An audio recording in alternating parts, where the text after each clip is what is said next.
I don't care if these guys say that I'm a like I'm doing exactly what they're doing, except I'm a woman and I'm allowed to. And that's real. Yeah, I'm rich, I'm famous, and I'm hot. So I'm people. You're Like supposed to. Yeah. that's what I'm gonna do, and I'm gonna continue to keep doing that as long as, I remain as as I am. Let's pause here. Comedian Chelsea Handler was asked about the roast of Kevin Hart, specifically Shane Gillis and Tony Hinchcliffe. The latter would say this. You've done good though, Kevin. The black community is so proud of you. Right now, George Floyd is looking up at us all laughing so hard that he can't breathe.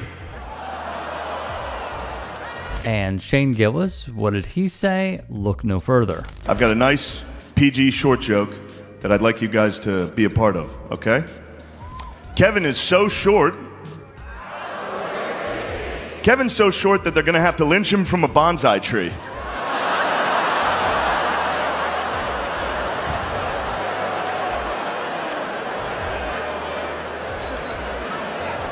That was 3 weeks of deliberation on that joke.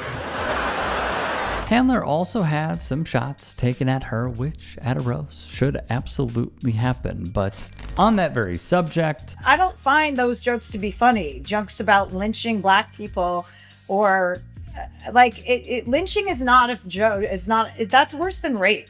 Like, you're not joking about rape, are you? Are you saying, I'm going to go rape you? You know you can't do that, but you can say lynching? She also took offense to a joke that Tony Hinchcliffe had about fellow comedian Cheryl Underwood and her deceased husband, who died by suicide. No, hold up, let me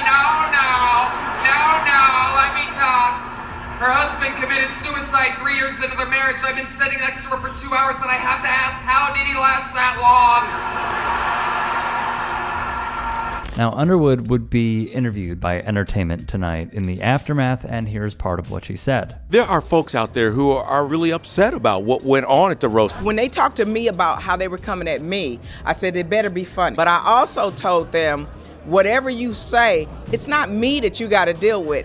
It's who's waiting for you outside. It allowed me to talk about, if you're going to go against my husband taking his life, let's talk about mental health. It's in poor taste, but that's how they roast now. I didn't know it was coming. Chelsea Handler, meanwhile, not a fan of any part of it. I don't know. People are like, it's a roast, you go for it. I'm like, you can go for it without being gross. Yeah. Like, I find that to be gross. I found them making fun of Cheryl Underwood's dead husband who committed suicide. A skin color. She's fine with that. If she says she's fine with that, she's fine with that. I wasn't fine with that. I thought that was disgusting too. Handler would unequivocally state, there was so much disgustingness. I knew it was going to be such a gross vibe that I would be able to elevate it no problem. Kevin, as in Hart, did not deserve that. He deserved an elevated roast. I don't think some of this is funny. It's like I don't think jokes like that are necessary.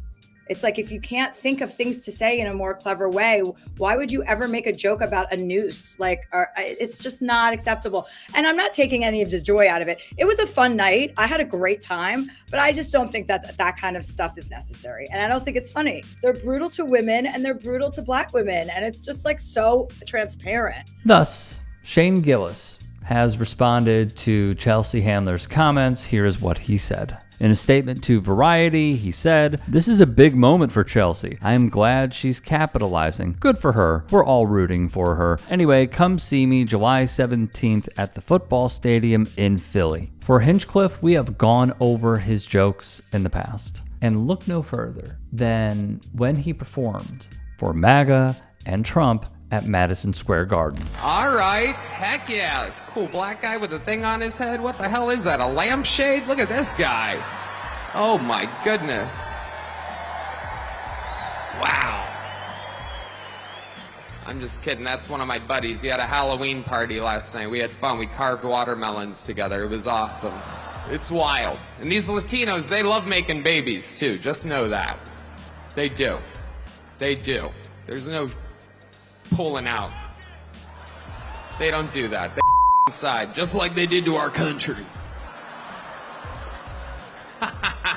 How can one see that and think, oh yeah, that guy, not racist?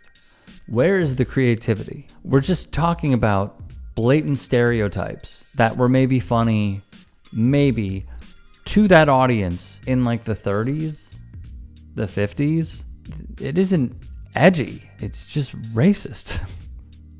That's all that it is. On top of this, she basically said that they had nothing on her. Like, what were they going to say about me? They couldn't say anything other than that I'm a or my age. I think that was the other thing that they went in. And you're like, well, okay. Those aren't jokes. That's not clever writing. And I knew they would be lazy because they do that for a living. And I knew enough about like Tony Hinchcliffe and Shane and their backgrounds. I had ex-girlfriends blowing up my DMs that had dated Shane and were telling me stuff about him.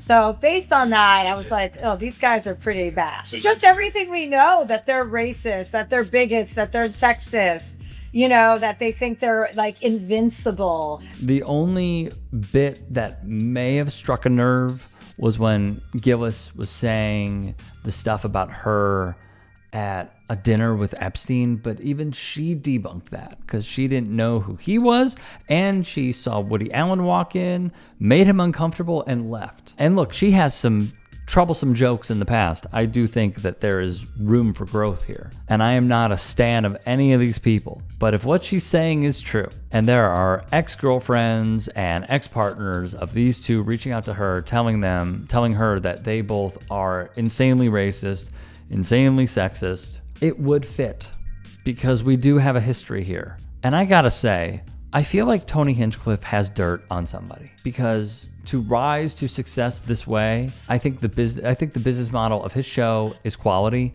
Like the entire presentation and the creativeness of having comics judge another comic. Like, I do think that is new and fresh and it's a good idea. But every time I've seen this guy perform, I just think it falls short every single time. And I will also say this, there can be conservatives who are funny, but when you bootlick for fascism, how is punching down really all that fun in the first place? Hey, I appreciate you watching. Now, if you can, please do become a channel member by going to youtube.com/TYT Sports and clicking the join button. If that's too much for you, you can just go to tyt.com/join to become a member. It helps all of us out here at the Young Turks and keeps our network afloat. In addition, you could follow me on my socials on Twitter, Instagram, and TikTok. Appreciate the love. Have a great day. Calling out elite people in comedy should be the rule of thumb. I think Donald Trump's hair is actually another creature. Yeah. The hair's like going, good night, Donald. Good night, Donald. There we go.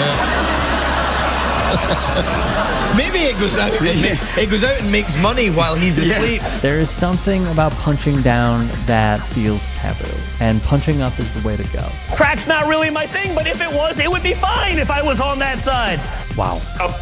Don Jr.'s on coke. We won with poorly educated. I love the poorly educated. I'm a very stable genius. It is very important, the work that the Jordan Kleppers are doing, the work that the Good Liars are doing, the work that our team here at the Turks are doing, and many more. Used to see these tackles, now they tackle. Oh, head-on-head collision, bing, flag. Football's become soft. You have Trump doing sound effects for tackles. The choice could not be more clear. Like, let's not beat around the bush about it.